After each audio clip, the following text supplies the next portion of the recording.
wanted everything to be relevant, and I wanted everything to be current so that it could be something that wasn't taken from the archives and have some more recent impact. One of those was something you might have seen. Has anyone seen this? Yeah. Banksy? So there's a great example of art and activism. Art definitely geared to be activism. Kids were crying in the streets in New York when this was going by. They were squealing, and they had puppets and people operating them, so that's impressive. In our area, one of the elementary schools, Carbondale, dropped their art program because the teachers were furloughed. It's always the first thing to go. We actually get our cues at Indraloka from what the schools around us cut. And so we try to take our cues from that as far as what we can add to our programs, after school things, art, music, library, exercise time, phys ed. These are the things that get chopped first. And so why is this news? Why is that even on the second page of the newspaper? Because we know instinctually that art is something good that creates positive change. And so when a school drops it, it's huge news. So it's kind of ironic that they comment on that and they report on that, but still the programs get caught all the time. So.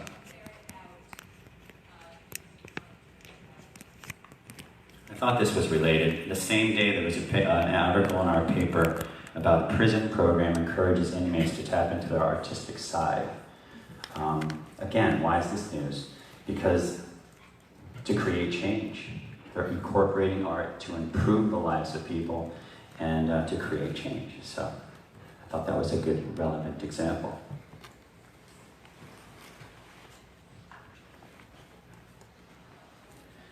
Then I started to think deeper about maybe where they kind of divide. So I came up with the idea of creating change in behavior or action versus precluding and preventing behavior or action. Art kind of applies to both, but does activism preclude certain action or behavior in society? I don't know. I didn't come up with any real proof for that. Prevention is something you don't need activism because it's more of a response. So this, I wanted to show you a video now to back this idea up because of the idea of precluding versus responding. Beliefs and practices of those groups, including ADA and FI, so this is anti-Sharia done up this would apply to any art, any age group. But I happen to want to just show this upon the backdrop of our summer camp that just took place in the past month. So I'm going to let that play. I think it does a lot more than trying to describe what we do by showing you what we do and the interaction of the children in this case, and teaching life skills along with art and other things. And good intentions are looking for ways to fight the threat of white supremacist violence. And a lot of times people are looking to these same tools and saying, oh, let's just deploy them against the white supremacists. And the reasons not to do that is A, the tools are ineffective and without any basis in fact or reality, but also because then that creates this false equivalency between people who are practicing a religion or people who are fighting for justice as being the same sort of threat as white supremacists, and we all need to reject that premise as deeply, deeply flawed.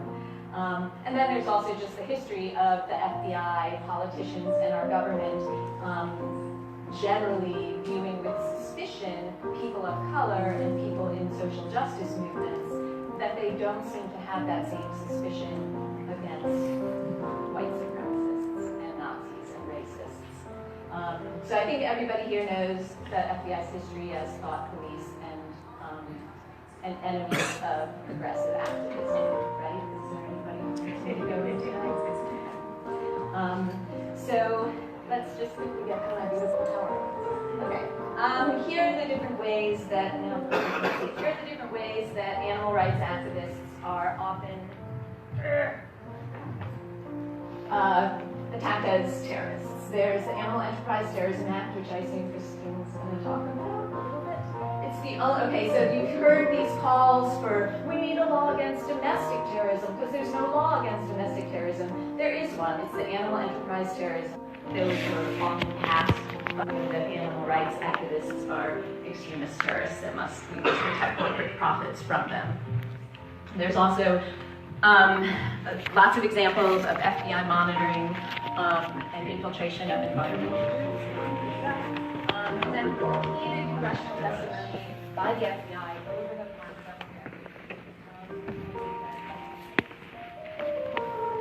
years. Activism, the policy or action of using vigorous campaigning to bring an severe terror threats to the homeland of our country. Yes. Good. Okay, cool. So we're not starting from zero here. People understand that the FBI is not our friend. So the reason why I really wanted to do this workshop is to make sure that everyone's aware of the Countering Violent Extremism program and also aware of how similar the tactics used against animal rights and environmental activists, and now even more commonly racial justice activists, how similar they are to the counterterrorism tactics that the FBI deploys against the Muslim community. And so that's why I'm really excited about this, and I'm so excited to see so many people here. It's enlightening to understand how really intimately tied animal rights activism and the Muslim community are. I don't want to equate the Muslim community, which involves kind of more amped up tactics. It involves racism, it involves Islamophobia that the animal rights community doesn't necessarily feel, but the tactics are the same. The tools that are deployed against both communities are the Countering Violent Extremism program, state laws that attack the beliefs and practices of those groups, including ADA and AGAG and anti-Sharia laws, the communications management units, which is a severe form of imprisonment, FBI infiltration and stings, and use of paid informants. And so I think right now, especially, it's really important to understand these tactics in the context right now as people of good hearts and good intentions are looking for ways to fight the threat of white supremacist violence. And a lot of times people are looking to these same tools and saying, oh, let's just deploy them against the white supremacists.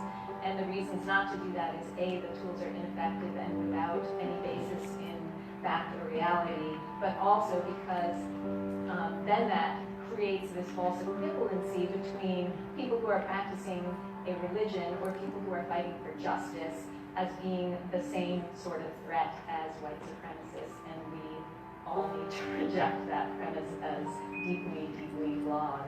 And then there's also just the history of the FBI, politicians, and our government generally viewing with suspicion people of color and people in social justice movements, that they don't seem to have that same suspicion against white supremacists and Nazis and racists.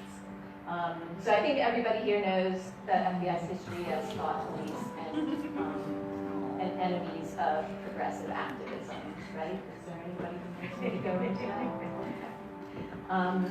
So let's just quickly get to kind of revisiting the same concepts. Okay. Here are the different ways that animal rights activists are impact kids when they're young, or people really. I think that's a really attack as terrorists. There's animal enterprise terrorism, which are one of the best forms of advocacy. It's the only, okay, so you've heard these calls for, we need a law against domestic terrorism, because there's no law against domestic terrorism. There is one, it's the animal enterprise terrorism. Those were often passed we all put a different way. We rights all want to let the world know that there's change that must protect corporate profits from them. There's also lots of examples of FBI monitoring and infiltration of environmental. I really got to explore this topic I wanted to say one thing about, what's his name? Dash. The little boy Dash. The policy or action from He using was whining campaign during part of the day, and he came up to me Severe and just terror kept saying, threats to the "I just want to homeland hug of a our chicken." country. It's all we want. Sarah will tell you. So we're not starting And I'm from sitting there, zero watching here. this, and People just like, understand that wow, the this FBI is is really not our good. friend. This is so powerful.